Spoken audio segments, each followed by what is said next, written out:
we're just going to go right up there, so you can just leave your bags. This is history, the picture. And yeah, we don't need this. You don't have to leave. No, it's Okay. Let the Can I have this? Because we're Yeah, going to we're go gonna right say. on stage. Okay. Yeah. Can I have this? I was This is thinking too with good. Helena, stop this. I'll give you this. Yeah, this is the best place I can have. Look at this. You don't look at all you like your picture. That's okay. It's okay. This is fake news. It is. But well, you know You what? can come and what sit. sort of There's fake news? space in the front. This one. I just want to say that to Good. Helena as well. Probably think. What is it? Oh, we got it too? What is it? You can sit on the machine here in the front. I just Ah, put this my is hand above. back there. I see. It's just up the front. And this is, okay.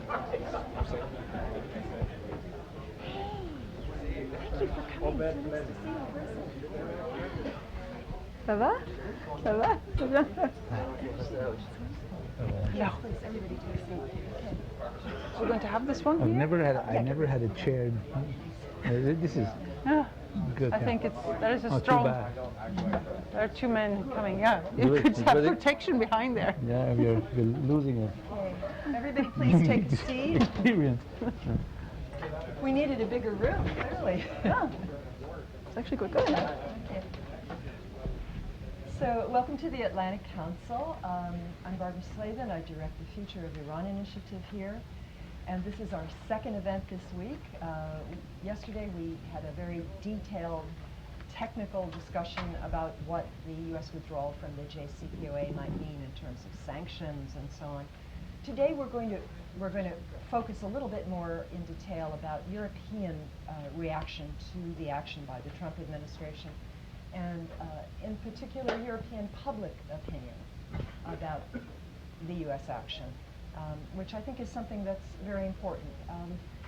We are extremely lucky to have two members of parliament with us today. We have Delphine O, who is a member of the French National Assembly for La République En Marche. She was just elected last year. She's a member of the Foreign Affairs Committee. She chairs the France-Iran Parliamentary Friendship Group. She's also a graduate of the Kennedy School at Harvard.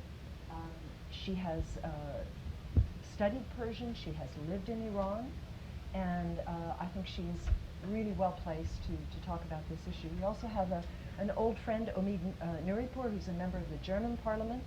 And he has been a prominent member of the Green Party. He chaired the Green Party's youth organization. He was also spokesman for the Federal Working Committee on Migrants and Refugees. He became a member of Parliament in 2006, taking over the seat of Joschka Fischer, the former foreign minister who many of you may know. Delphine and Omid together organized a signature campaign for a letter trying to keep the United States in the JCPOA that got over 500 signatures. And finally, rounding out our panel, we have another old friend of the Atlantic Council, Caroline Buccini, who's the deputy head of the European Union delegation in Washington. Her boss spoke here yesterday, but every day there are new events and new meetings going on in Brussels regarding the EU and the Iran deal.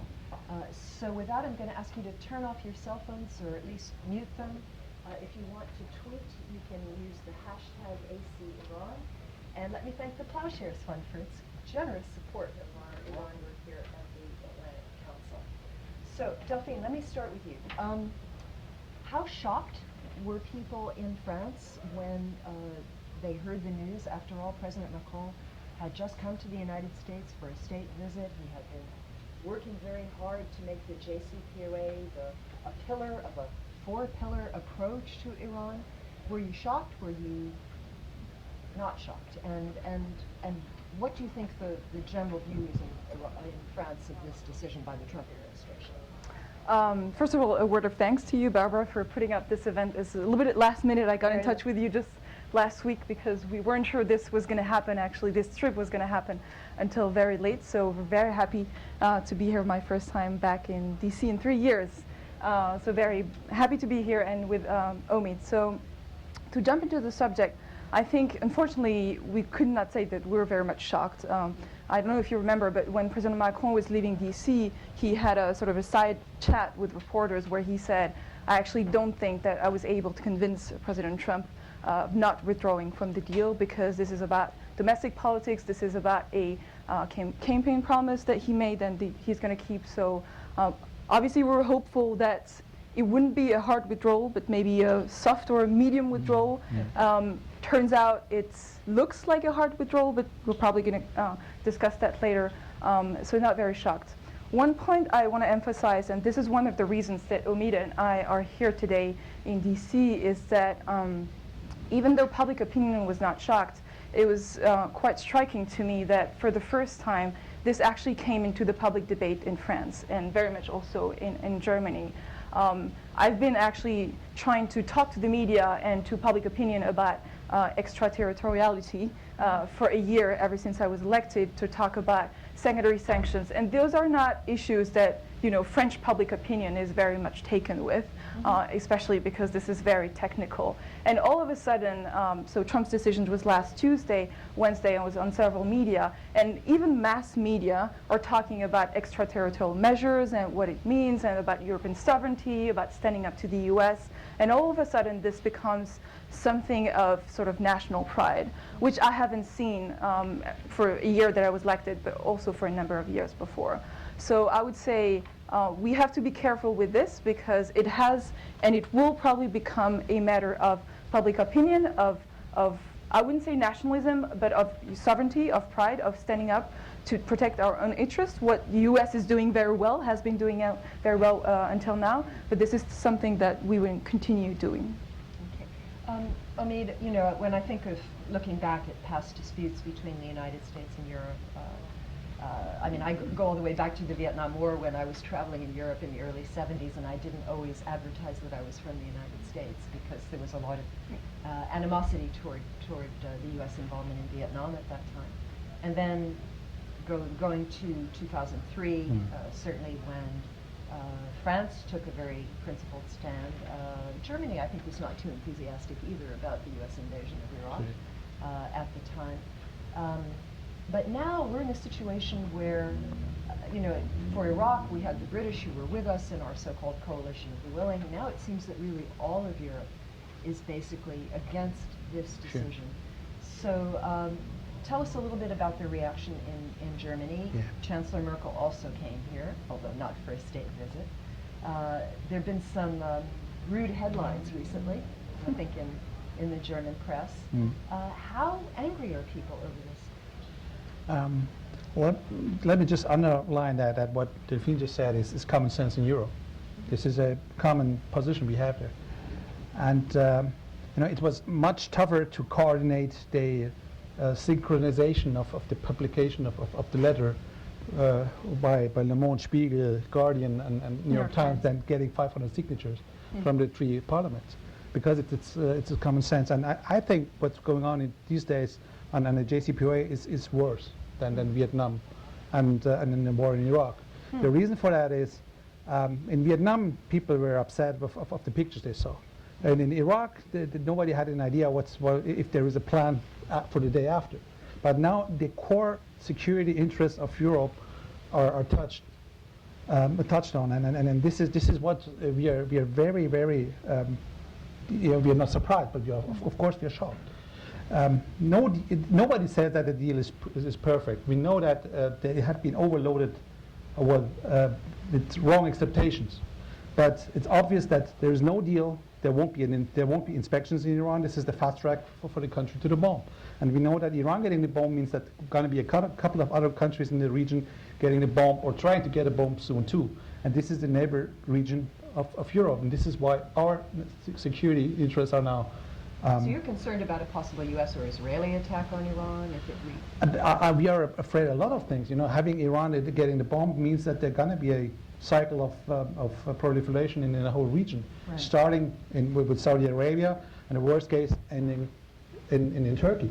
So it's obvious that we are not convinced of that what is happening in the White House, and we are deeply concerned of of the consequences we are seeing to come. Let me just add one last comment on that. In the long term, the worst thing I see is having a president in the White House ignoring our core security interests drives us into the arms of the Chinese and the Russians. You know, I'm one of the maybe last transatlanticists in the German Bundestag, and I call my foreign minister in these days to travel immediately to Moscow to talk to them to save the deal, because it's about not about preventing the neighbor region of Europe to get nuclearization. We definitely can't have. I'm going to ask both of you, but let me first ask Caroline. I mean, this is assuming that the worst comes to pass, that the deal completely falls apart, that Iran resumes its nuclear program as aggressively as it did before the deal. Is there a chance of saving it in any form? And if you could just bring us up to date on where the EU discussions and the E3 discussions are going now. I know that there's been a meeting with Iranian Foreign Minister Zarif. I think there are consultations going on now as we speak, right? In Brussels. Yes, thank you, Barbara, for having us here. We appreciate it. Yes, it's true. Just as we speak, there is a meeting in Brussels between HRVP Mogherini, the foreign ministers of the so-called E3, that's Germany, France, and the UK, and the Iranian foreign minister, Zarif. And that meeting is aimed at discussing on how to prevent the deal from falling apart, what we can do together to keep the deal, being well aware that there was one part of this deal was obviously that Iran would be compensated in some way for giving up its nuclear capacities. And I think that is a normal form when you have a negotiation, an international negotiation. There needs to be something in it from both sides. And that was clearly the case of this deal. So there is also preparations going on in Brussels now to see to whether there is a possibility in some way to save some of the economic advantages that Iran could get out of this deal. But obviously, we all know that the U.S. sanctions, and particularly secondary sanctions, have already the rumor or the long discussions that have been going on, because first we had the discussions, of course, here in Congress, and then that was taken over the ball was thrown by the administration to Europe. So then we have had those discussions going on, and already that has had a chilling effect because it's created a lot of insecurity, and as we know, business does not like insecurity. Delphine, let me come back to you on what France might be willing to do to safeguard the investments that have been made in Iran since the conclusion of the JCPOA. We've seen some very strong words from the finance minister, Bruno Le Maire, very angry at this encroachment on French sovereignty. Is there a way through credit export guarantees or various mechanisms that are only in the euro? Is there a way to create institutions that will not touch the U.S. financial system that could carry on with Iran? What do you think is going to happen to Total and its investment in a major Iranian gas field? What are you sensing? Well, first, I need to say that this decision was made last Tuesday, but we've been thinking about it for a year. I was elected a year ago, and I've been discussing with our Minister of Economy, with our Minister of Foreign Affairs, with the Élysée, with the Prime Minister's team, with the European Commission, and I mean a number of my colleagues. So we've been sort of preparing for this to happen, but I think everybody, in a way, was waiting for the American president's decision. Mm-hmm. Now, all the thinking, all the debates, the internal debates that we've been having about how can we counter secondary sanctions and how can we face extraterritorial measures have been accelerated by Trump's decision. So there are a number of options that we're looking at, and I think those options fall into two categories. Mm-hmm. First category would be, how do we simply protect our own interests How do we allow our companies to continue to do business in Iran, to invest in Iran? How do we finance them or help them get financement, etc.? So how do we sort of shield them from those secondary sanctions? But this is only about protection. The second category, which we don't really want to go into, is how do we retaliate? How do we actually adopt the same kind of measures that the US has been adopting and is still adopting that is affecting our companies? Do we also put in place extraterritorial measures? Do we use WTO, to put into effect the same kind of measures? And the message that we want to convey is that we don't want to go into that second category. Right now we're focused on the first category. There are a number of instruments, we're talking maybe about putting up an investment fund which be only European, about last year we voted the budget and there was a export credit line of 100 million euros. It's very small, obviously 100 million euros. It was sort of a first try for us to see if our companies will take advantage of it. Maybe a credit insuring company at the, organism at the European level. There are a number of things that or mechanisms that we're trying to think either to invent or maybe to update, like the 96 blocking regulation that I'm sure everybody in this room knows about, not maybe the public opinion, but probably here in this room. So, and we've been having these discussions, but it has been accelerated. We want to protect our companies. The response will be very firm. We don't want to go into economic warfare with the US. We don't want to go into a trade war with the US. But again, what I see happening is that this awareness, both in executive branch, in the legislative branch, in the media, and at the same time the public opinion, which usually is not very interested in foreign policy, the same as here, but all of a sudden hears from their leaders that, well, very sorry, but we've been screwed by the US. Not only did they violate their own commitment, which is an international commitment, but they're preventing our companies to do business. And all of a sudden people are waking up and saying, well, why is this happening? Why are we allowing our partner and friend to do this? And in a way it is sort of fostering European unity and solidarity, and I think the letter in our initiative is an example of that. But also, as Omid said, one of the threats is that it is pushing us or pushing the Iranians in the arms of the Chinese and the Russians.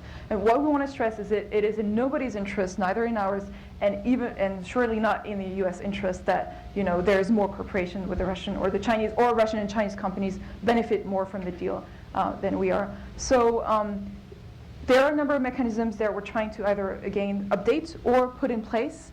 But we're taking this very seriously. I think the wind-down period until November 4th will give us, I hope it will give us enough time to come up with this mechanism. I'm not sure they will be fully implemented by then, but at least to reassure, sort of comfort our companies, and at the same time also give guarantees that the Iranians are waiting for. Yeah. Now, Total has been very quiet.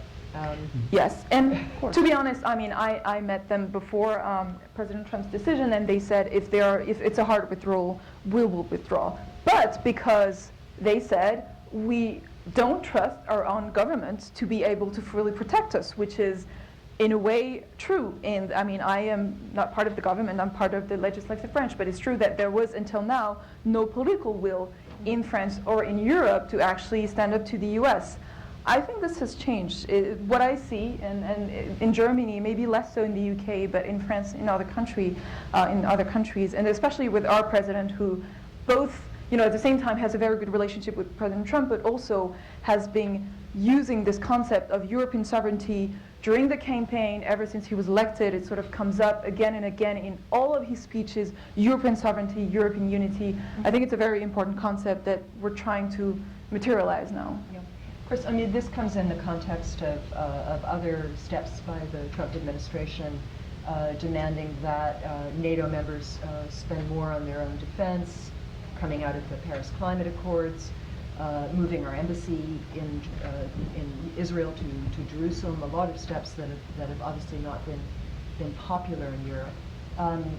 I haven't seen the latest polls, but I would imagine that Germany is not thrilled with the Trump administration. Definitely not. No, I'm part of the opposition. It's not part of my job to spend good words on my chancellor.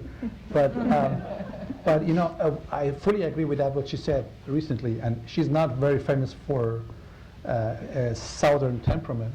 But she recently said that this could be the end of the international order, and I fully agree with that. You know, everything just been mentioned by Delphine means to say that in a frank way, that we are cooperating with the Russians and the Chinese to contain U.S. policy. Yeah. This is what's going to happen. And there are a couple of bad and wrong narratives I hear from the White House in these days. First one is it's a bad Obama deal. This is not an Obama deal. This is a joint. J. The first letter is J. Joint. This is our deal. This is European deal too. We've spent 12 years on it to get this deal. Yeah. One other is to kill the deal means to prevent proliferation in the Middle East. Something like I'm gonna remove every hydrant in my city to fight fire. You know, and this is absolutely wrong, and this won't happen. So of course the public mood in Europe is not very happy with the current U.S. president. This is nothing new. We had it before, but this is the first time people physically feel threatened.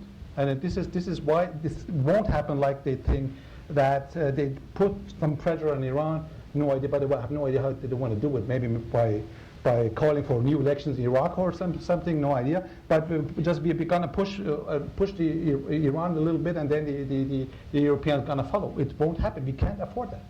Yeah. You had mentioned Russia and China. There was a very interesting piece, I think it was Reuters had it yesterday, about a Chinese oil futures market that's denominated in Chinese currency, in yuan, and that it's in Shanghai, it's becoming more and more popular.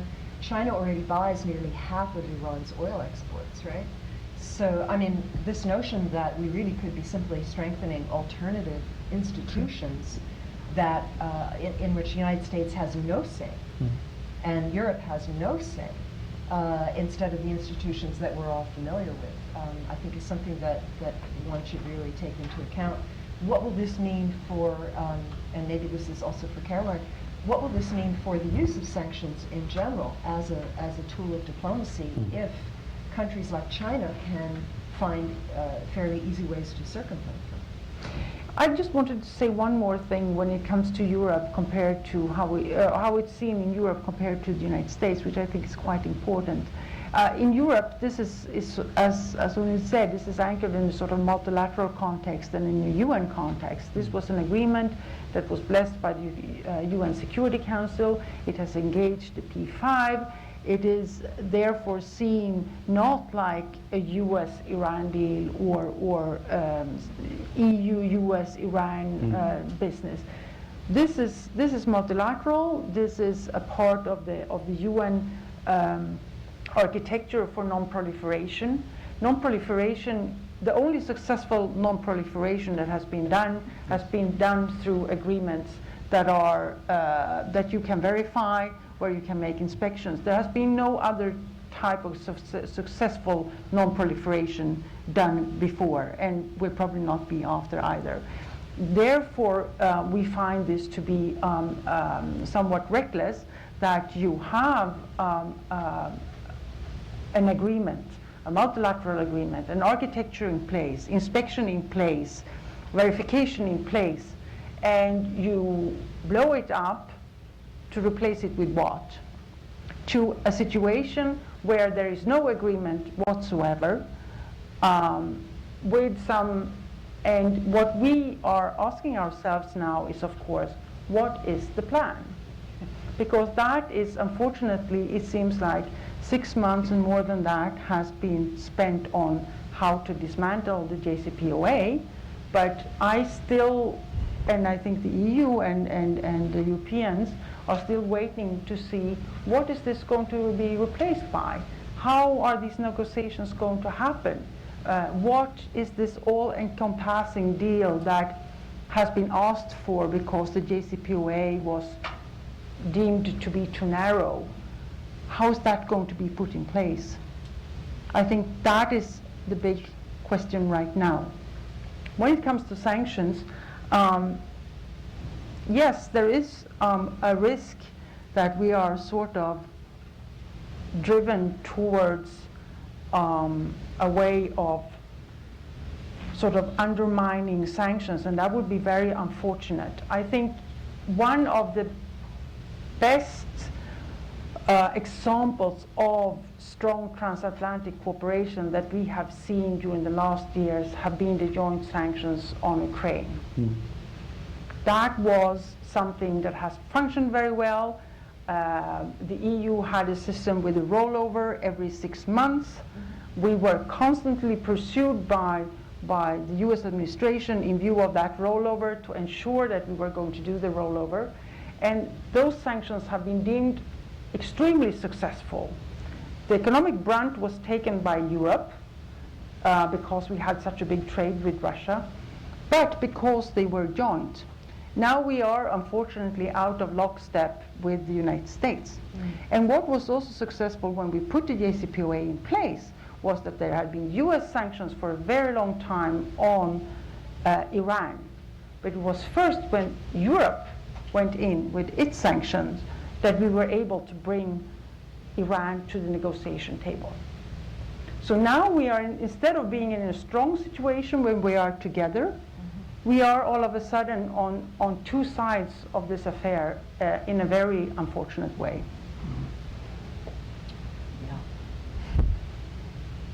We have a very expert audience, and I want to bring them into the conversation. But Delphine, you've had a chance to live in Iran, to visit Iran, and Omid, I think you also get to go back and forth, or not? It's easy for me to get in. It's complicated to get out. My last trip to Iran was 4 years ago. When was your last trip? I went with our foreign affairs minister in March. Okay, so your experience is more recent. Everybody knows that there's a lot of discontent in Iran. There have been protests. Expectations were certainly much higher for the economic benefits of the JCPOA than it turned out to come. But what is your sense of how Iranians are reacting to all of this? I mean, we've heard a lot of loose talk in this town about regime change, and you get a sense from the personnel that are now in the White House and are whispering in President Trump's ear that they're telling him that Iran is ripe for another revolution, and all we have to do is, squeeze the mullahs. Secretary of State Pompeo had a line the other day about starving the Iranian regime. And all I could think is, yeah, they'll be starving the Iranian people, but Iran has been through tough times before. What is your sense of the mood? Are people blaming Rouhani? Are they rallying around him? Will more hardline elements be able to take advantage of this and make a comeback in the next elections? How fragile do you feel Iran is now? And is there a capacity for them to stay in the agreement and kind of wait out the Trump administration? Regarding regime changes, I think Boris Johnson made a couple of comments this morning that I was reading on Twitter, and he said that he's not against regime change. He wants to see the regime change in Iran, but he's afraid that regime change is going to be for the worse. And he said if it's going to be a regime change, if it's going to be Qasem Soleimani, who's going to be the next Ayatollah Khamenei's next Ayatollah, then it's not going to be good for us. So he doesn't want to go into regime change, which is an interesting way of looking at things. Qasem Soleimani, the head of the Quds Force, is a very popular man here in Iran, he is. So why not, right? So regarding Iranian civil society, I'm always very careful to speak in the place of others. And again, I was just there for actually 24 hours with our minister when he visited Iran, and that was before the decision. So I don't have the facts about what's the general sentiment, but I felt, and that was back in 2015, and ever since I'm still in touch with Iranians, I feel like majority of population do support it and still supports this deal. Obviously, there's a huge disappointment that we do not begin to even estimate here, in Europe, in the US, concerning the betrayal of the US. And I read a lot of interesting things about how there's no way that the Iranians are never going to trust the Americans ever again in the next 50 or 100 or 150 years after this happening. So, and if I were them, I would totally, be in the same position. So I feel like majority of the population supports the deal or supported the deal and still supports the government. Unfortunately, maybe growing, resentment against the U.S., but probably justified in a way. I'm always very wary when people talk about, even after what happened in December and January about the demonstrations, when people are very quick to jump to conclusions and say, well, it's going to be a revolution. Well, the December-January revolution is still not happening, and I'm still waiting for. I don't think it's going to happen anytime soon. So I will leave it to that in terms of how I feel this is happening in Iran. Omid, you seem to be pessimistic that Iran can stay in the deal with the U.S. out. Why do you feel that way? And how quickly do you think they might return to the nuclear program of pre-JCPOA? I think they immediately will. When it's over, After the 45 days, the Yes. dispute resolution mechanism. and the I think so. consultations. Yeah. But let me may I make a couple of remarks on the bad side of the deal, which has been used as an argument in the city for the last month. Of course, there are negative effects of the deal. There's no doubt. Iran got more funding for example, for a highly aggressive role they are playing militarily in Syria, in Iraq, and in Lebanon. There is no doubt on this, and we shouldn't. There is no reason to deny that. Right. We have 4 huge issues with Iran. This is a ballistic missile program. This is, of course, a question of the way they are dealing with Syria, Iraq, and then Lebanon, a couple of other countries. This is, of course, the human rights situation in the country, which is disastrous, and definitely the question of the highly aggressive, threatening rhetoric toward Israel. Right. The problem in these days is our illusion was we're gonna sit together and talk about it and then find a comprehensive way, the C in the JCPOA, to tackle these problems. It won't happen for the next month because we are now doomed to deal with the question of containing Iran from going nuclear. We have to go back to the nuclear. Yeah, sure. issue. Our priority number 1 is absolutely clear, preventing Iran getting the ball. So this is a huge platform we are losing of cooperation together to face the problems Iran is creating in the whole region. This is very bad. I just can repeat what Delphine just said about the mood of the people in Iran. Of course, people are not happy with their situation economically. Of course, they are not with the liberties and the political freedoms they've been promised by this president 2 campaigns, during 2 campaigns. But at the end of the day, we can see it in a lot of countries in this world. They see instability and war coming. This is the highest priority. So the question of regime change needed a couple of good examples of regime change for the last decades to convince the people there. Just give me some. Indeed. Last question to you, Carol, and that is, there were various channels that were open between the EU and Iran by the JCPOA, various dialogues and meetings and visits and so on. Where does that all stand? Is that now just basically frozen while everyone waits to see whether the JCPOA survives, or is it possible to maintain this Iran-EU cooperation at some level, no matter what happens? That's very true. That was a part also of the deal, and it's a part of the responsibility that the EU took on, was to develop other types of relations with Iran. And among those, I would say that are most important was the civil use and beneficial use of nuclear knowledge, because there was, of course, a whole cadre of people, scientists that were involved in the nuclear programs, and to devote them instead to using nuclear in a peaceful way. Those programs, I believe, will continue. I think we have discussions on many levels, on many different topics. And I believe one of our commissioners will go to Tehran quite soon in some 4 meetings that have been scheduled since a long time back. So I don't think there is any reason for us at this point to freeze this cooperation with Iran, because as long as Iran is compliant, as long as we have no information to the opposite, we hope that Iran will remain within the deal. But that's something we will see. And our goal is to do the utmost to keep Iran from developing military nuclear capacities. One last question. When do you think we might get some sort of announcement about EU steps or E3 steps? Do you think it's going to be fairly soon, or is it going to be a long process to reach agreement on these things? Well, there are just a few days that have passed since this announcement. Right. I think it was quite clear for the EU and for the EU's institutions, and with there I count also the Commission, was to work towards preserving the deal, in work with diplomacy, hope that the US would do the right thing. So we never, I believe, developed any kind of plan B, at least that has no plan B has leaked. So the work is starting now to see within the institutions. I mean, Delphine talked about in France there had been a discussion, but within the EU institutions, the work is starting now on what we can do.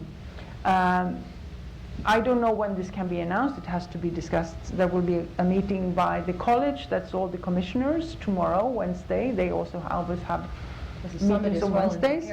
And then there is a summit in Sofia, which is the Western Balkan summit, but that will also give occasion for the 28 heads of state to meet and discuss this current situation. I'm going to open up to the audience. Raise your hand, wait for the microphone. Right here in front, lady will come, say your name and ask a question. Hello, Tatiana Komako. Does it work? Yeah, it's okay. Tatiana Komako with RIA Novosti News Agency. Barbara, thank you very much for arranging this event, and thank you for sharing very interesting European position. The JCPOA was endorsed by UN Security Council resolution, yet we didn't see any serious discussions in New York. Do you believe that somebody from EU3, Russia or China should bring up this question in New York? Then do you believe that IAEA will continue their inspections and reports, because before all 10 reports confirmed that Iran complies with the agreement? And can you talk a little bit more about cooperation with China and Russia on this issue? Do you foresee in the future any meetings, P4+1 ministerial meetings? Thank you. All good questions. So who wants to grab it? Will there be any? Will there be anything at the UN, or? I mean, not of my knowledge. I think the embassies would know more about that. It's actually a good, interesting aspect of things that you raise up. I think now, at least for the Europeans, we're very much focused on debating with the Iranians, discussing with the Iranians and with the Russian and Chinese. And to that end, I mean, I think we put a lot of effort before the announcement in discussing with the Americans. And it's definitely worthwhile. I do not take for a second the argument that it was not worthwhile for President Macron to come to DC and try to convince President Trump, because this is an argument that we heard from the opposition also in France and maybe in other countries, that he wasted his time and that, you know, it was sort of bent to the Americans. I think it was worthwhile, but we may have spent a bit more time also talking to the Iranians before, and now that's what we're doing, and I think it's good that we're doing it directly with the E3 with the Iranians. I can't really answer to the UN, but I think the conversation has to be between the E3 and the Iranians, because this is also what the Iranians asked for. They said, we're going to stay in the deal as long as the Europeans give us enough guarantees. You know, they didn't even say as long as the Russians or Chinese give us enough guarantees. They say as long as the Europeans. So it's sort of on our shoulders now to work on these mechanisms that I described before, so that we can keep the deal, keep the Iranians in the deal, provide them with enough guarantees, and also protect our interests. Yeah, and of course the IAEA, there's no reason they would stop doing their inspections. I think the Americans are counting on the IAEA to continue the verifications while they're out. Right. Yes, please.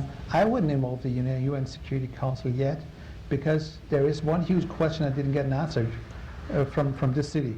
Yeah. The question is, will the US administration just leave out of the house and move away, or will they burn out the house, burn it down? So I have no idea. This is the first thing, you know, just pulling out means that there is a chance for us to save the deal. And save the deal means that we sit together, the signatories, the other signatories, the six, sit together and then talk about how to how to keep the deal, how to make it attractive enough for the Iranians not to pull out too. You just mentioned that there's a huge pressure in Iran too, not only in Rouhani, to get out of the deal. If the Americans are willing to kill the deal, I would say there's no chance. Because we try to contain one level of sanctions, they're going to be the next one. All of you saw these pictures of some hardliners in the Iranian parliament burning the U.S. flag. Let me tell you two details. Maybe you didn't notice. The first one is the commentator, the TV commentator, made a lot of fun about these people, saying, "Hey, what are you doing? This flag is not burning. Please do not burn down the parliament." The second one, which is much more critical, is before they did, they asked the president of the parliament to allow them to do so, and he did. And this is, and Larijani is knowing what he's doing, and he's not only one of the contesters of Rouhani, but he's also one of the most important advisors to the supreme leader. And this is of course very bad, and this is boost for those people in Iran who are trying to kill the deal. I just want to say a few things on what you just said. First of all, Secretary General Antonio Guterres went out very clearly before the U.S. decision and defended the deal. And he was also, is in Brussels this week, and I know he's coming to Washington as well. And it would surprise me if the JCPOA was not on his agenda. So that is one thing. I think it's been very clear from the Americans so far that they intend to put in all sanctions. They snap back everything, and there was, as many diplomats were at the briefing yesterday, I'm not going to speak for the Americans, but it was said in very clear verba that all the sanctions are going to be snapped back. There is only this winding down period. And I mean, we even heard, I think it was National Security Advisor Bolton, who threatened Europe with sanctions on Europe if we were trying to support the deal. What do you mean sanctions on Europe? Just sanctions on European companies, or?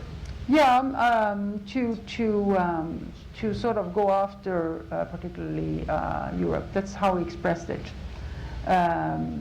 I presume it's the secondary sanction he's alluding the secondary to. Sanctions that he was Yeah, that was in his interview during the weekend. Okay, so not something that he said specifically to you.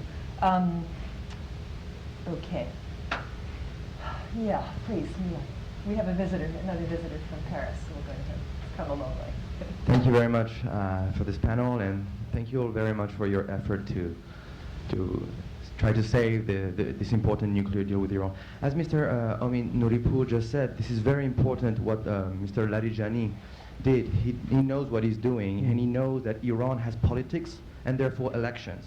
In 2003-2005, there was elections. There was negotiations with President Khatami, and his top negotiator, who is now President Rouhani, and they know that trusting negotiations with the West led to the defeat of the reformist camp and brought Ahmadinejad into power.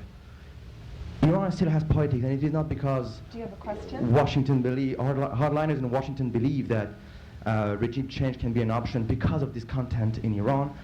How optimistic are you with the European mechanisms that are put in place, creating a new OFAC, protecting companies? How optimistic are you to try to not have an Iran that is hardliners in the next 3 years? Thank you very much. I don't know, either of you. I mean, how much faith do you have that you can come up with measures that might actually stave off this kind of situation? I have unlimited faith in my own president, but this is the reason why I went into politics in the first place, and I can understand that not everybody has. No, I mean, again, I can only repeat what I said before, is that I've never seen such a general mobilization at all levels of the government, of the legislative branch, and also in the public opinion, in the media. And I think it's only taking up now, right? It's going to grow and grow on this issue, and not because people care about Iran so much. There was a poll a poll, I think, a couple of days ago in France, and people were asked, do you support French companies continuing to do trade with Iran in spite of what happened? And I think it was 80%. I don't think 80% of French people actually care so much about French companies trading with Iran, or Iran benefiting from the deal or getting its part of the deal. I think it's just about a way of patriotism, a way of saying, well, why do we bend to the Americans? And it's also a matter of, we have to talk about domestic politics. And I was very struck that when the Syria strikes happened, we had a debate in the National Assembly, and so I am in the majority party, in the En Marche party, and we were attacked by all sides, but not just the far left and the far right, even the left and the rights, which are now going to the extremes. And the main argument against the Syria strikes, from all shades of the political spectrum against us, was, you're just doing the Americans' game. You're just bending down to the Americans. And there was this very anti-American sentiment, which I fear is going to morph into the anti-transatlantic partnership at some point. And we have to be very aware of this. Right now, fortunately, the majority is, following the President Macron's line, and so we're happy that he made this move with President Trump, and that we have this special relationship with the U.S. today, even though it didn't produce any results now, but I'm confident it will produce in the future. But we have to be aware of this, and this is a message that we want to convey to the Americans: is that we, as also elected representatives, care about our constituencies and care about the public opinion, and it is becoming very anti-American. You've seen the Spiegel cover that is very graphic, we should I understand. Describe it delicately. Let's say a finger was involved. A certain gesture was involved. Yes. Okay. And it's not just being doing it just electoralism or something. It's that this is a sentiment that is shared by the public opinion, by the media, but also by the president's team, by the Minister of Foreign Affairs, and so on. Yeah. If you want to answer, there is political will. Just a brief answer to that, to what you said about the hardliners in Iran. The hardliners are there, and they are in charge partly. There is something like a job sharing there. Rouhani is just caring for the economy. This is why he needed the deal. This is why he was allowed to make that deal. And the hardliners are spending it in Syria. What could happen is there is no job sharing anymore because there are only hardliners. Okay, I don't want to make it too small what's going on these days with the hardliners, because it's a huge problem in the whole region. But of course they could be stronger. Yeah, let me ask you, because one of the theories behind this push in Washington is that somehow if we starve the mullahs, that they won't be spending as much in Syria or Iraq or Yemen or Lebanon. Do you think there's any validity to that? You have to understand why they are in Syria. Khamenei is talking about preventing ISIL or whomever coming to Iran. What I said to the Iranian diplomats, for example, is defending their own country 2 countries away. Isn't that imperialism, what you said for the last 40 years? This is what they're doing in Syria. Yeah. They can't afford it anymore. They do not have the money anymore for that. Of course, they're going to enrich the way they never did before. So the question is, we have 2 bad solutions. I would suggest to take the non-nuclear. All right, very good. Wait for the mic. Peter Humphrey, I'm an intel analyst and a former U.S. diplomat.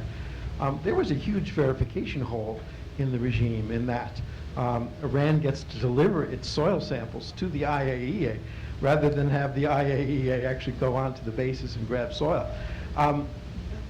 Sort of nuclear forensics people here are aghast that that's still in there, and yet it didn't make a blip in Europe at all. I wonder if Iran actually pulls out of the deal, whether you guys will snap the sanctions back, or are you so mad at the Americans now that you might not even do that? That's a good question. Did the deal just make sense if it's not violated by Iran? There's no doubt on this. Yeah. If Iran walks out, there's... Yeah, why? It has nothing to do with some revenge on the United States. I mean,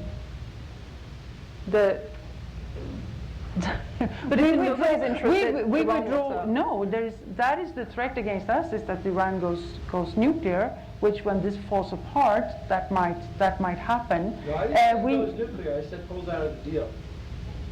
This, you know, the meaning, the sense of this deal is to prevent Iran getting nuclear, and they violated. What kind of error the violation is? It's a violation of the deal, and of course it's going to be sanctions. There's no question. There's no doubt in the European capitals in this. No. I think that's important to clarify. Yes. Okay. I have a transatlantic question. We just celebrated Karl Marx's 200th birthday, and one of A very transatlantic issue. very yes, where I went to school, if you weren't a Marxist, you couldn't get dates, so or you had to have a Trans Am, either way. So one of his brilliant formulations was the old is dead and the new is not yet born. So instead of obsessing with the dead, why don't we try to invent the new?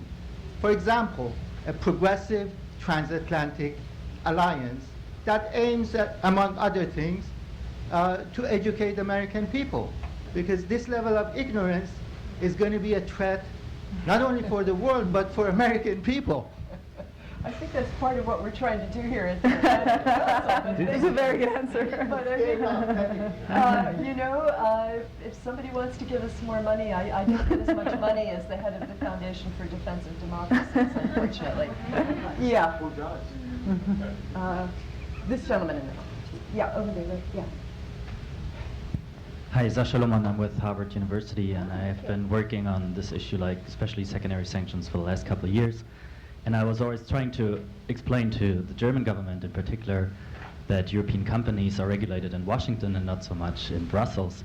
And I wanted to ask you, since I'm supposed to ask a question here, I guess, is there a plan C for the time that when it's becoming clear that the US has, that the European Union has the political will to save the deal, but no instruments available to do it? So what's the plan C? It's talking closer and more with the Chinese and with the Russians. But you know, the question is, how far is China ready to go? Is China ready to, you know, and will Iran be part of the trade negotiations between the US and China? If it is, there is no plan C. If it's not, maybe they know that they are losing a huge market in the Middle East, and then could maybe help us to save the deal.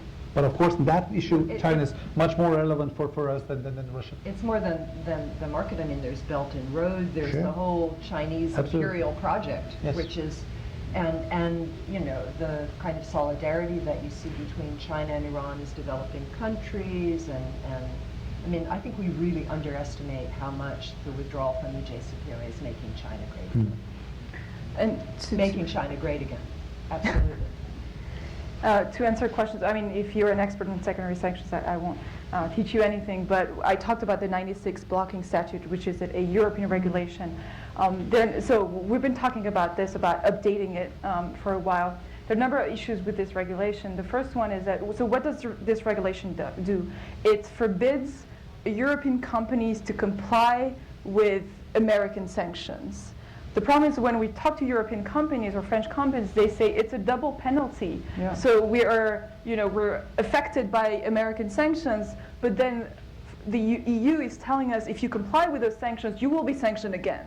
So that's the first issue. The second issue is the second part of the regulation says that if a European company is in effect affected by these sanctions, it can go before a European or national court to contest this. But actually no company did this because no European company believes in the ability of any national court to impose a penalty on the US, right? And so that's a problem, is a question of confidence in our own government, in our own judiciary, in our own also European judiciary. You know, there's no European OFAC, there's no European court that would be able to actually implement this regulation. And so certain parts of it are good. but they're left sort of void and null because no company will take advantage of it because they don't think that it could be fully implemented. And this is where the political will comes into play, I think. It seems to me what's more likely is that you get trade war. Yeah. That you get threatened tariffs, and it becomes part of the whole, and that we don't want. Part of the whole dispute that already exists over aluminum and steel and so on. This just simply gets added on top of that. Yeah. Those things are not mixed up yet, and I hope we should not mix those up at this point in time. I think we need to take this step by step. I do agree that what Europe has today is maybe not satisfactory. I'm not sure one can develop something in this very short time, but unfortunately, if we see, I mean, this is just a speculation, a use of unilateral sanctions on the back of Europe because it's European companies taking the economic brunt. I mean, here the only company that I can think of that is really going to hurt from this is Boeing. The other companies, because Europe took on to develop this. This was our part of the deal, that we were developing the economic relations with Iran. That the US didn't want to do it. So this is going to hurt us in the same way as some other unilateral sanctions that the US have recently put in. And the question is on how long can we see that happen? To put in sanctions that hurt your own companies, American companies, that's all fine. I mean, or American banks or American financial institutions. But when it targets Europe, it's also a question of European sovereignty and how much of that. And I think if this continues, it can unfortunately lead in the wrong direction. Yeah. Rachel, you've had your hand up for a long time, so let me go to you first, and then we'll come back to you. Hi, Rachel Oswald, reporter with Congressional Quarterly. During your visit in Washington, will you be meeting with any lawmakers?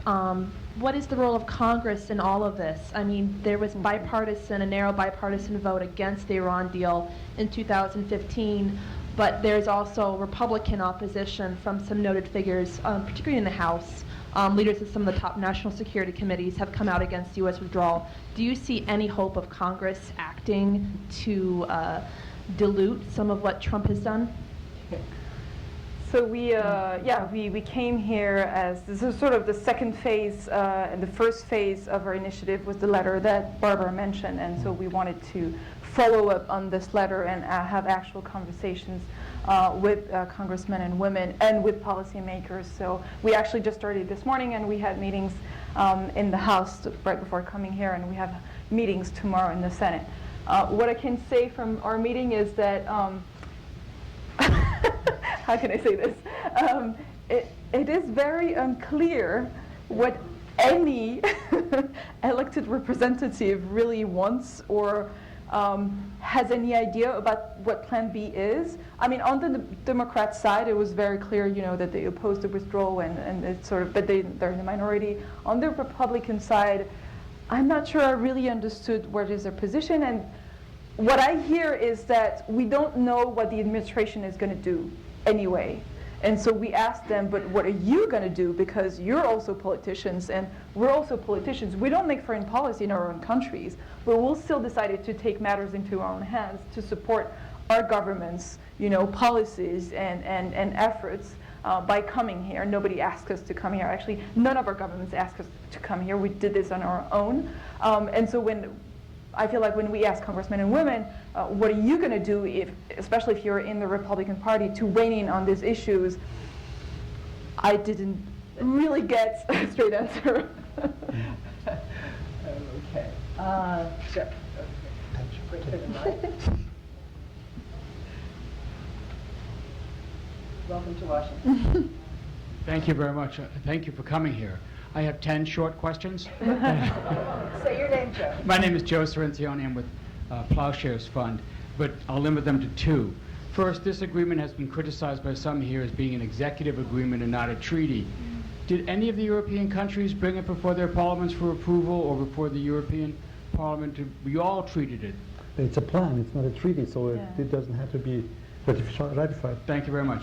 And the other is, how deep does this fissure go? I mean, this decision, as you said, is part of a pattern. And I'm wondering if the U.S. reaction to the Gaza massacre deepens the divide.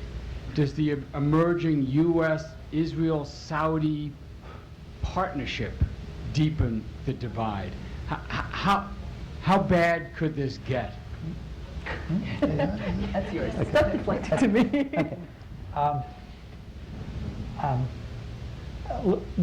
My job as a foreign policy maker is not to comment decisions which are not related to my country. You know, I have an opinion, and I see a lot of stormy decisions in this country, but it is not my job to comment on it. But this one is definitely harming our interests. And this is what we're talking about. I could spend a lot of words on the Paris Agreement and Saudi Arabia and so on and so on.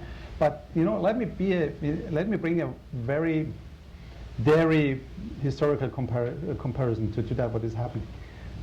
It is about getting nuclears, getting news in your neighborhood. Last time it happened to your country, it was Cuba. You know, this is the level we are talking about. This is the level of the tension we are having. This is about getting a neighborhood, country, and in the region, getting nuclear. And you definitely know what it means for our security. This is what we're talking about. Very quick. Can I add? Sorry, I was just going to add something about, there's been a lot of comparisons drawn with Iraq war in 2003 and the fact that there was a divide at that time between not all Europeans, but some Europeans and the US. All Europe, yeah. I think there's a difference is that at that time, the US taking the decision to invade Iraq we thought it was a bad decision, but at that time, because we didn't know what would happen before, we didn't know that it would affect our interests so much. I mean, fine, if you want to go invade Iraq, it's a terrible decision, but we didn't know, that would produce the consequences in the region at that time. Right now, we know already that it will affect us, the U.S. decision, and this is what's so strong about these secondary sanctions, and also, it's not about economic interests, it's also about security interests, is that it will affect also our security interests in the region. And we know it for sure, we knew it before the announcement, and we know it still now. So I think it is a turning point in a way, yeah.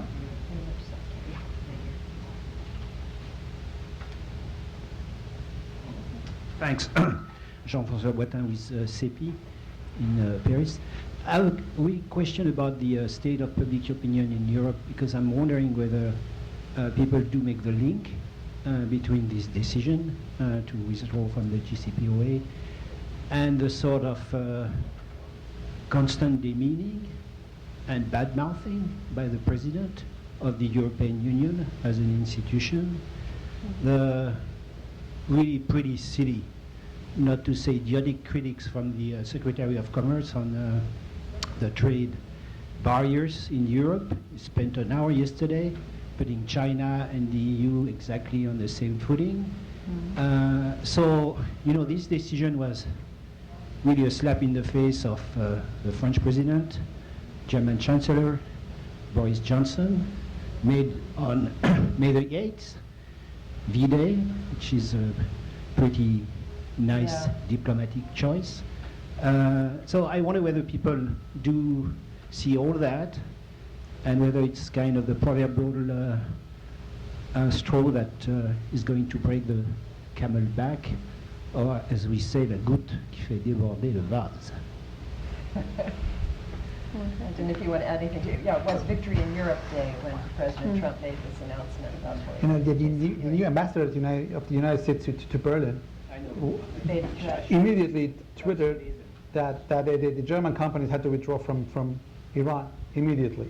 It was totally clear what he's talking about, and it was not the tone we were expecting from an ambassador in our country. The reactions I got was, for example, journalists asking me to call for for his agreement being revoked. Of course, I did not. But you know, this is the reaction they got, and then they go on getting at least in my country. I think what Omid is saying is that there is a shrinking political space in our countries for people who will support this relationship with the U.S., this transatlantic relationship. As I was saying, especially in France, we have, I mean, there's a history of anti-American feelings in France, but I felt it a lot more ever since I was elected and after the Syria strike and after the JCPOA. And again, we don't make politics based on ego, so I don't care about the slap in the face. I care about results, about security, about interests, about protecting our interests and collective interests. I think this is not about one failure and then there would be maybe one victory in the future. I think it's very important that we keep this line of communication open with President Trump, with his administration. I never advocate for cutting ties and for turning our backs. But we have also to send a strong message because this space for people who will make the step to come here and talk to the U.S. administration, it is shrinking. Ambassador, you had a question? And I have to ask you a question. This is the ambassador from Iraq. And what happens to Iran-Iraq trade? I mean, is the U.S. going to sanction Iraqi companies now? Well, they just sanctioned the bank in Iraq this morning. Oh, yes. They did? Yes, they did. Which bank? Was it the... Al-Bilad or something. That's right. An Iraqi bank was sanctioned, and also the head of the Iranian central bank was sanctioned. Well, my question was about European companies. I spent a number of years in France. In fact, I think I was the only foreign ambassador present at the Mutualité when President Macron launched his movement. I'm really proud of that. The feeling that I have is that large European companies are actually gearing themselves for this kind of stuff. They will comply with whatever the United States will say, in contrast to what you're saying about European public opinion. I remember the penalties that Paribas had to pay. Sorry, was it not Société Générale? One of the two major French banks. Sorry, you can repeat my comment when you answer. Would you?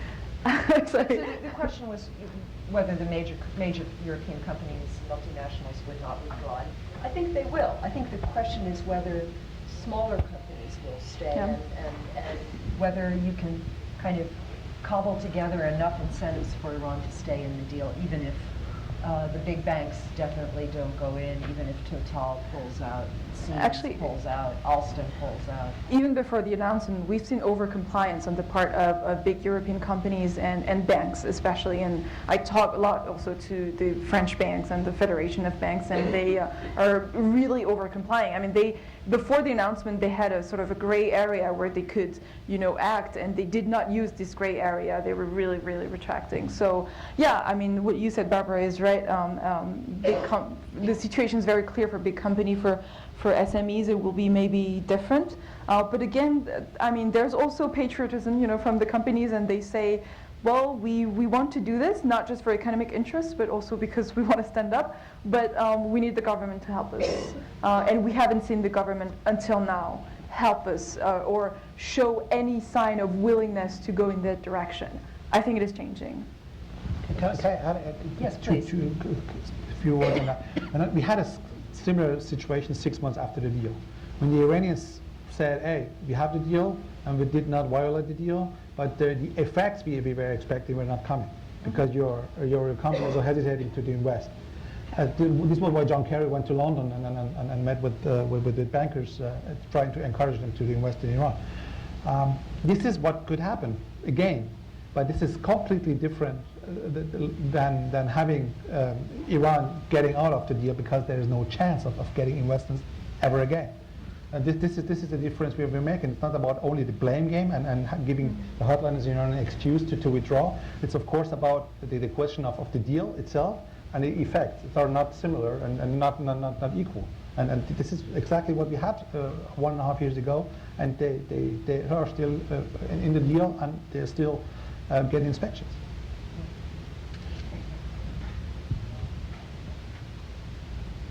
Steve Winters, independent consultant. This came up in the talk by the ambassador here yesterday.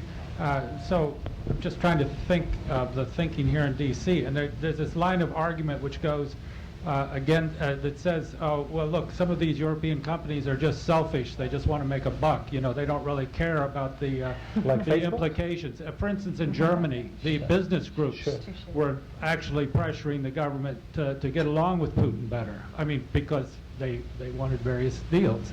And so this is always lurking in the background, and you and Delphine touched on it briefly. But is there something to be said for this argument in the sense that there are these larger geopolitical concerns that have to be addressed, and something has to have the priority? Caroline? I think this argument about the European mercantilism and the Europeans making fortunes in Iran, etc., that have been going around here are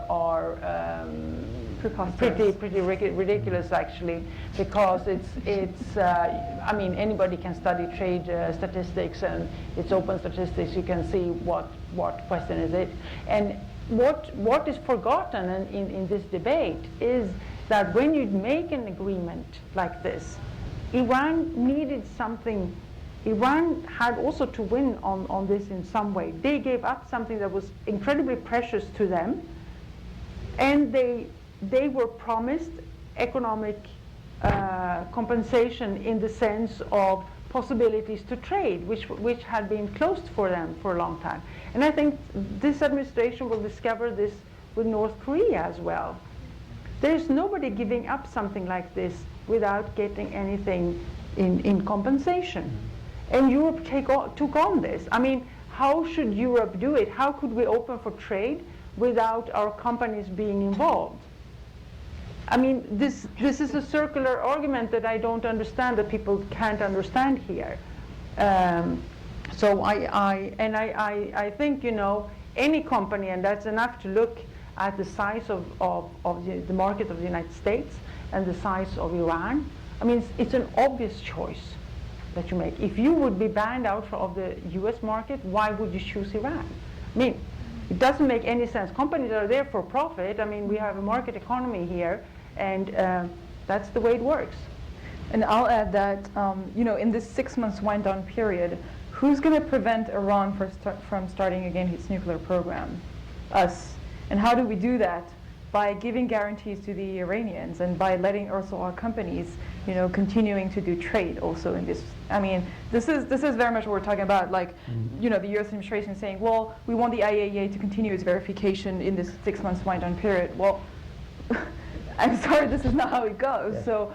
So it is in our collective security and geopolitical interests to allow also our companies. It is not so much a business issue, because again, the volume of trade is just ridiculous. So, and it's a matter of principle. We should point out also that in the negotiations, France was very tough, in some cases tougher than the United States in terms of demanding certain provisions and verification and so on. So, you know, this is not to be taken lightly. Asking for unselfish companies leads back to Karl Marx. Just to say, and the question is not what our companies are doing. The question is what's the policy of a country.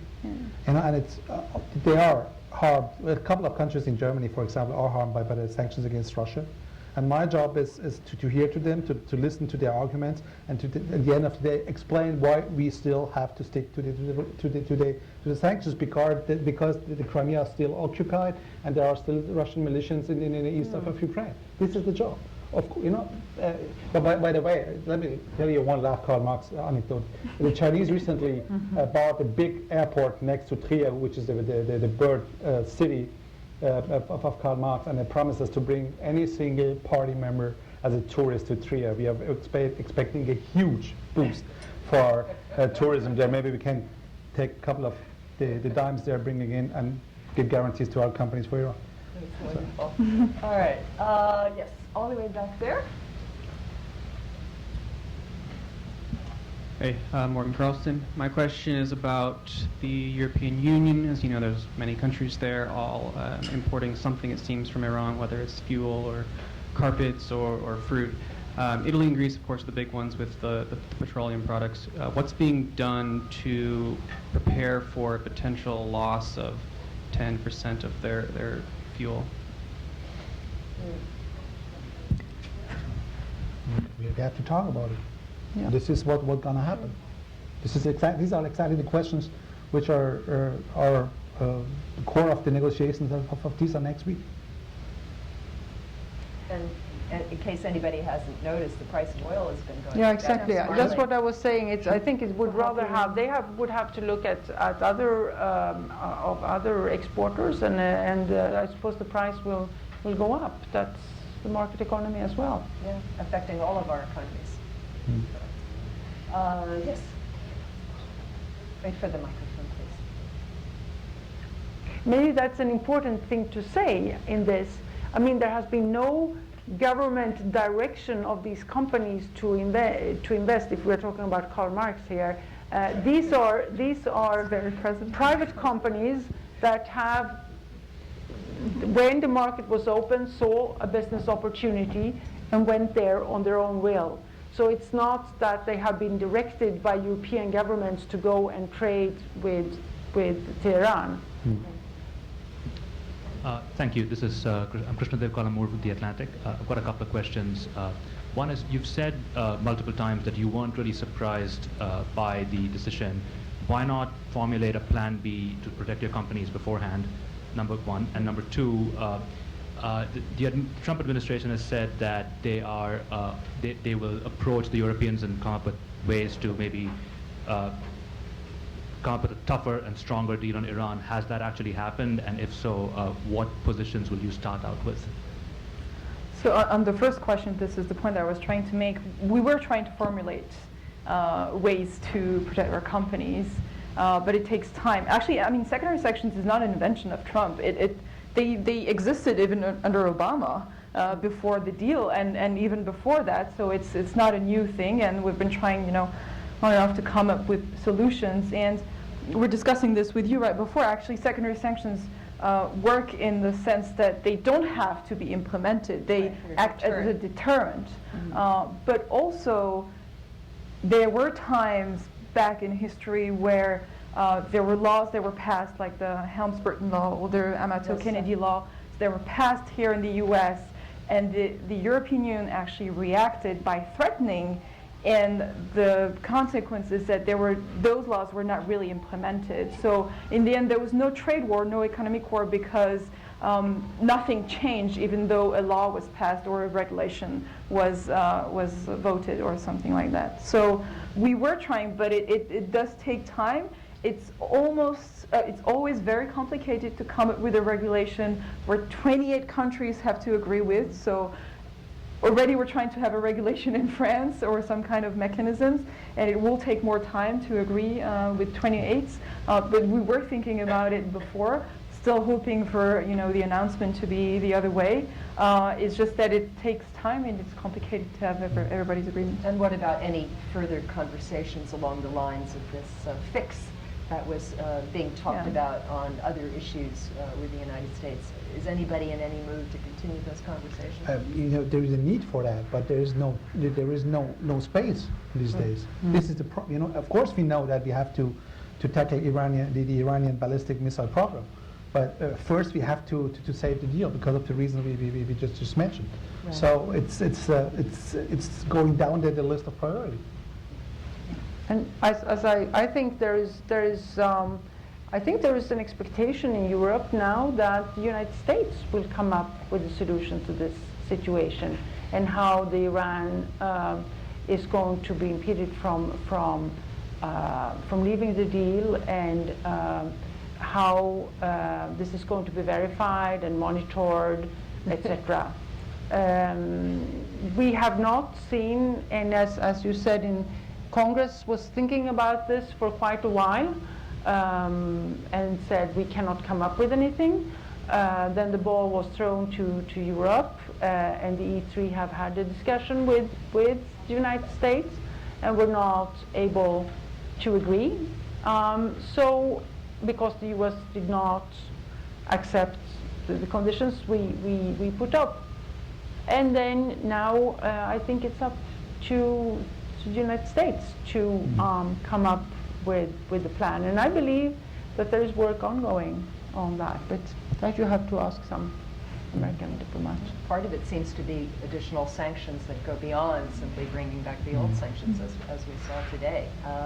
You know, this policy of maximum pressure that we hear so much about, you know, seems quite real. But we'll see whether it has any effect at all. We're coming to the end, so let me take the last 2-3 questions. This lady here has been very patient. And did you have a question as well? Tahir, okay. This lady and Tahir back there. Yeah. Hi, my name is Pascal Sigel. I work at Ankara Consulting here in Washington. My question is relating to this larger fix. I would like to know, so it was a big part of President Macron's visit here. Now, does he feel that it's his responsibility to keep this train on the track, or that the ball has shifted back here? Okay, and let's take Tahir's as well, and then you can all have your last remarks. So. Yeah. The question is, how can we Can you speak up, please? how can people still have faith in that an international agreement will be held on to by the international community? Well, that's a wonderful note to end on. So let's start with President Macron. Is he still going to participate in this? Yeah, obviously very much. I mean, I know I read and I heard a lot of criticism, both here in DC, in the US, and also in Europe, when there was this proposal put forward after he met with Trump at the press conference about this larger deal. I think it was worthwhile because had he not put forward this proposal on, you know, the day after the announcement, what have we been left with? Nothing. There was no horizon, nothing to expect, because if we don't start to have the larger conversation, which actually we were having already. I mean, I was with our Minister of Foreign Affairs in Iran in March, and we've been having this conversation about the ballistic missile program, about Syria, about Lebanon, about Yemen already. It doesn't mean that it produced already results. It did not produce results. But we're having this conversation with the Iranians, you know. If they are happening, it's just a matter of time that we actually come to an agreement. And anybody who's in diplomacy knows that diplomacy takes time, and it takes a lot of failures before you can actually, you know, achieve a success. So I think it was a good thing that he came up with this idea, because otherwise, because it allowed us to sort of broaden the scope of the conversation and still have expectations after the announcement of the withdrawal. And so yes, of course, we'll still, you know, owning this, and we'll still, you know, taking responsibility for continuing the conversations with our E3 partners concerning the ballistic missile program, concerning Yemen. I know there are some interesting conversations there having about Yemen. E3 and yes, Iran in Yemen. talks that began in Rome, I think, a little while ago on the Yemen. With the EU and Italy as well, yes. on regional issues. The EU also has a human rights dialogue with Tehran, which is often overseen here, that we actually engage with Iran on human rights and with the Iranian government. In terms of the final question, I mean, what does all of this do to the whole concept of international agreements? I mean, this was a tough one. It took so long, so many people from so many countries. And now we see that with the stroke of a pen, you know, it possibly can go up in smoke. There, I must say, the EU still maintains its belief in multilateralism and multilateral agreements. And we see also that there are other agreements that, for example, the Paris Agreement, that the rest of the world has understood the importance to adhere to that agreement and work towards a joint and common goal. The US has chosen to step off. It did not lead to other countries stepping off. So I think this is not the end of international agreements, nor in more limited formats or on a global level.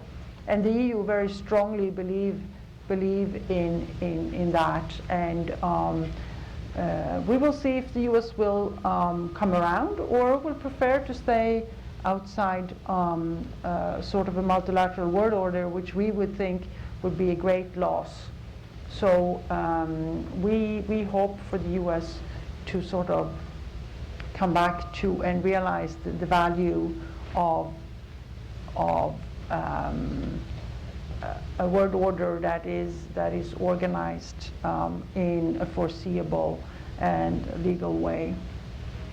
And this is the meaning of, obviously, President Macron's speech before Congress that you will listen to very carefully, I'm sure. And this is, I mean, an intimate conviction, I think, of the President and of most French people of this government and of the legislature, too. So we will continue. I think it's not so much evidence that multilateralism is not working. It's evidence that the U.S. is still central to, world affairs. And I think anybody who would contest that would be blind to the reality of facts. So yes, when the U.S. is making a decision, it affects a lot of other countries. We have taken it for granted for a while. It's still true. It doesn't mean that other powers and other multilateral mechanisms like the European Union are not also growing, and I feel like it is growing these days, and especially with Chancellor Merkel and with our president now, it is taking more importance. So I don't think we should lose faith. I think also elections come and go, and there will be elections, in 4 years and in 5 years in France. So so it's not the end of history. Our midterm elections will be coming around Yes. the time that the deadline for everyone to wind Yes. down their affairs in Iran will be taking place. Omid, do you have any final thoughts on multilateralism and the future of the transatlantic I could refer to that in a better way that Delphine said, that you just did, but I shouldn't miss to make a brief comment on the deal, on the last one. I promise. Please. We had a wrong expectations which are overloading the deal before. There is one misunderstanding, I think, all the time. A misunderstanding on both sides. We thought Iran is coming to the table for a deal because of the pressure they have, because of the economic pressure. Iran was sure we are coming to the table because of their regional strength. I think this is a huge thing we have to notice before we start talking about putting pressure on Iran, because it's not only this one dimension. We're gonna be harsh to them. I never seen a security guy in Israel or in the United States giving me an explanation for a reasonable, successful, and effective military strike against Iran. So the question is, what kind of pressure do they talk about? And to be honest, I have no idea, because there are a lot of countries and pressure points we have in the region where Iran can put pressure on too. So this is bad. We have to tackle this, but we can't because we have to save the deal. Well, I want to thank you so much for coming to Washington. Thank you for coming to the Atlantic Council. This has really been very helpful, and we will do our best to broadcast it beyond the Atlantic Council and to the U.S. at large, so people understand the issues that are at stake. Thank you. Thank you again for coming. Thank you all.